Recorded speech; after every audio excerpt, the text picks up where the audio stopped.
వాళ్ళ డబ్బుని వాళ్ళ కేసులని కాపాడుకోవడం కోసం వస్తున్నారు. మరి అలాంటి వ్యక్తులను గెలిపించినట్లయితే, అలాంటి వ్యక్తులను ఓటేసినట్లయితే నిజంగా వాళ్ళ స్వార్థం కోసం, వాళ్ళ స్వార్థ ప్రయోజనాల కోసమే పనిచేస్తారు తప్ప పట్టభద్రుల కోసం పనిచేయరనేటటువంటి అంశాన్ని ఈ సందర్భంగా తెలియజేస్తూ ఉన్నాను. ఈరోజు కాంగ్రెస్ పార్టీ యువతకు సంబంధించి నిరుద్యోగ భృతి 4,000 ఇస్తా అన్నారు. 6 నెలలు అవుతుంది, 4 రూపాయలు కూడా ఇచ్చినటువంటి సందర్భం లేదు.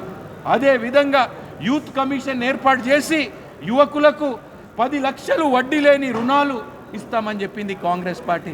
కనీసం దాని గురించి ఊసే లేదు.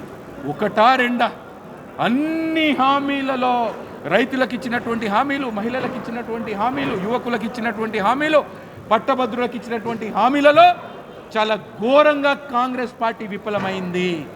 బీఆర్ఎస్ పార్టీ రానున్నటువంటి రోజుల్లో కనుమరుగవ్వబోతుంది. కాబట్టి దయచేసి మళ్ళొక్కసారి నల్గొండ జిల్లాలో ఉన్నటువంటి పట్టభద్రులందరికీ కూడా పేరు పేరున 2 చేతులెత్తి నేను విజ్ఞప్తి చేస్తూ ఉన్నాను. ప్రశ్నించే గొంతుక రేపు కేంద్ర ప్రభుత్వం నుండి నిధులు తీసుకొచ్చి ఇక్కడ ఉన్నటువంటి ఎంపీలతోటి సమన్వయం చేసుకొని ఈ ప్రాంత అభివృద్ధిలో కూడా కీలక పాత్ర పోషించేటటువంటి అవకాశం ఉన్నటువంటి వ్యక్తి ప్రేమేందర్ రెడ్డి గారు. కాబట్టి భారతీయ జనతా పార్టీ ప్రతిపాదించి మద్దతు ప్రకటిస్తున్నటువంటి ప్రేమేందర్ రెడ్డి గారికి 27వ తారీఖు జరగబోయేటటువంటి ఎన్నికల్లో భారీగా ఓటేసి గెలిపించాలని చెప్పి పట్టభద్రులందరికీ 2 చేతులెత్తి విజ్ఞప్తి చేస్తాం.